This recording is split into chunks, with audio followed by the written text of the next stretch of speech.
we are going to learn about trigonometry. So let us start. अच्छा, तो बात करते हैं नए चैप्टर की, और हमारा नया चैप्टर जो है वो है ट्रिग्नोमेट्री। तो जैसा कि ये ट्रिग्नोमेट्री वर्ड जो है, अगर हम इसकी इटोमोलॉजी देखेंगे तो the word trigonometry has been derived from three Greek words. Tri means three, gon means sides, and metron means measurement, यानी तीन साइडों का मेजरमेंट। जैसा कि आप जानते हैं कि तीन साइड्स किस फिगर के होते हैं, तो एक क्लोजर फिगर जिसके तीन साइड्स होते हैं वो ट्रायंगल ही होता है। तो हम ट्रायंगल के बारे में बात करते हैं। तो व्हाट इज दिस trigonometry?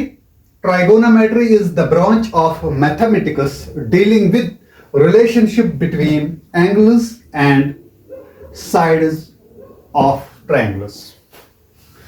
तो अब इंपॉर्टेंस, जहां तक इंपॉर्टेंस की बात है, ट्रिग्नोमेट्री जो है ये अहम रोल अदा करती है इन मेजरिंग डिस्टेंसेस। हाइट को मेजर करने के लिए भी ये बहुत ही अहम है। इसके अलावा नेविगेशन में भी यूज है इसकी, और एस्ट्रोनॉमर्स एस्ट्रोनॉमी में इसको यूज करते हैं, और इंजीनियरिंग में भी इसकी यूज होती है। अब जहां तक ट्रिग्नोमेट्री की बात है, तो हम जिस ट्रायंगल को लेते हैं वो राइट ट्रायंगल होता है, यानी राइट एंगल ट्रायंगल। तो यहां पे राइट एंगल ट्रायंगल की बात होती है।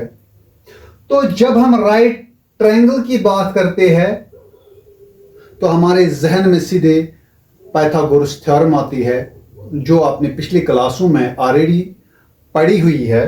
तो पाइथागोरस थ्योरम क्या कहती है कि अगर हम ये ट्रायंगल लेते हैं तो base square plus perpendicular square जो है ये हमेशा बराबर होता है हाइपोटेन्यूज स्क्वायर की। यानी हाइपोटेन्यूज स्क्वायर जो है ये हमेशा बराबर होता है base square plus perpendicular square. ये आपको पता है, ये पाइथागोरस थ्योरम है। यानी कोई भी दो साइड जब दिए हो तो तीसरा साइड हम निकाल सकते हैं। इसके बाद आपको ये याद करने के लिए दो चीजों की जरूरत है। एक तो आपको सीक्वेंस याद रखनी है।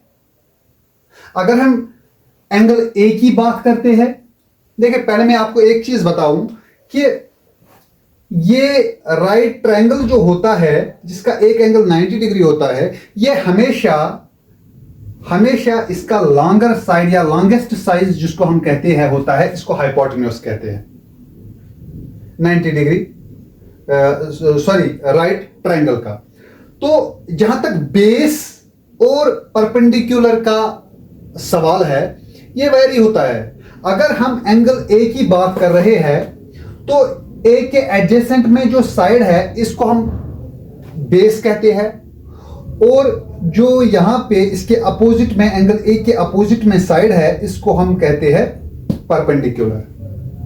अगर हम बात एंगल सी की करते हैं तो एंगल सी के एडजेसेंट में जो साइड है तब जाके ये बेस बनता है, और ये वाला साइड जो इसके अपोजिट में है, एंगल ए के बिल्कुल अपोजिट में जो साइड है, इसको हम तब कहते हैं परपेंडिकुलर। तो बस आपको इतना जानना है हम किस एंगल की बात कर रहे हैं। चलो हम एंगल ए को लेते हैं।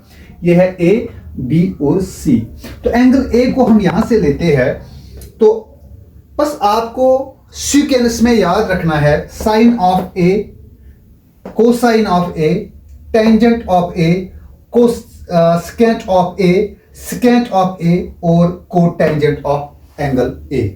तो शॉर्ट में इनको कहते हैं साइन ए, कॉस, टैन, कोसेक, सेक और कॉट। ये आपको याद रखना है। क्या याद रखना है? साइन, कॉस, टैन, कोसेक, सेक और कॉट। तो साइन, कॉस, टैन, सेक, कोसेक और कॉट, ये आपको याद रखना है। लेकिन इसके साथ में आपको क्या याद रखना है? ये रेशोज पीर बाबा पीर हरी हरी बाय, या पीर बाबन पढ़ हर हमेश बांग। तो ये क्या यथ याद था, ये ऐसे क्यों याद रखना है? तो ये रेशोज में हमारी मदद करता है, यानी साइन जो है ये बराबर होता है P अपॉन H, कॉस जो है ये B अपॉन H, टैन जो है ये P अपॉन B। तो इसके बाद जो ये तीन है इनका उल्टा, यानी सेक जो है पहले का उल्टा H अपॉन P, तो कोसेक जो है ये H अपॉन B, तो कॉट जो है ये B अपॉन P। जैसा कि हमने यहां पे लिखा है साइन A जो है वो P अपॉन H, यानी P upon H perpendicular upon hypotenuse. तो यहां पे परपेंडिकुलर क्या है? परपेंडिकुलर है BC, तो BC upon upon perpendicular upon hypotenuse. Hypotenuse ये साइड है AC, BC अपॉन AC। तो cos A जो है ये है बेस अपॉन हाइपोटेन्यूज। तो बेस जो है, बेस क्या है इसकी? AB कहो या BA कहो, BA अपॉन हाइपोटेन्यूज, तो AC है, AC ये है हाइपोटेन्यूज, ये बेस और ये परपेंडिकुलर। इसी तरह जब हम tan A की बात करते हैं तो tan A perpendicular upon base, perpendicular upon base, तो यहां पे परपेंडिकुलर क्या है? BC, BC अपॉन बेस क्या है? AB। तो इसी तरह जब हम बात करते हैं कोसेक की, तो कोसेक होता है रेसिप्रोकल ऑफ साइन, रेसिप्रोकल यानी उल्टा साइन का, तो 1 upon sine of angle A। तो अगर साइन है P अपॉन H तो वो हो गया उल्टा H upon P, H upon P। तो यहां पे H क्या है? हाइपोटेन्यूज क्या है? AC, और P क्या है? BC, AC upon BC। इसी तरह सेकेंड यानी सेक A उल्टा है किसका?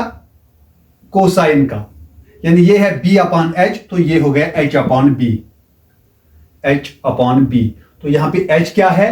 H है AC या CA आप लिख सकते हैं, और अपॉन B बेस, बेस क्या है? AB। तो इसी तरह कॉट कोटेंजेंट ऑफ A उल्टा है टेंजेंट का, tan A का, कॉट है उल्टा tan A का, 1 अपॉन tan A, तो वो है बेस अपॉन परपेंडिकुलर, तो बेस क्या है? AB, AB है base upon perpendicular BC, BC। तो इस तरह से हमें ये रेशोज, 6 रेशोज याद रखते हैं। तो 6 रेशोज जो है, 6 रेशोज से मुझे याद आया रेशोज 6 ही क्यों है? क्योंकि अगर राइट एंगल ट्रायंगल या कोई भी ट्रायंगल आप लेंगे, इसके 3 साइड होते हैं, 3 साइड, एक तो है परपेंडिकुलर, दूसरा बेस और हाइट। देखिए कौन से रेशो, कितने पॉसिबल रेशो बन सकते हैं? खाली 6 पॉसिबल। एक तो है परपेंडिकुलर डिवाइड बाय बेस, और परपेंडिकुलर डिवाइड बाय हाइपोटेन्यूज। इसी तरह से अगर हम बेस को लेंगे, base divide by perpendicular, base divide by hypotenuse. इसी तरह हो गए 4 रेशोज। इसी तरह जब हम किसका? हाइपोटेन्यूज का, hypotenuse divide by base, hypotenuse divide by perpendicular. तो इसी तरह ऊपर कितने आए? 2 आते हैं ऊपर। बेस देखो, ये देखो इतने 6 रेशोज है ये,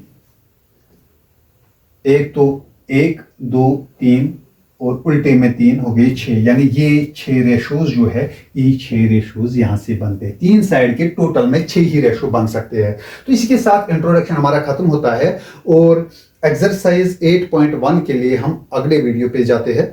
धन्यवाद।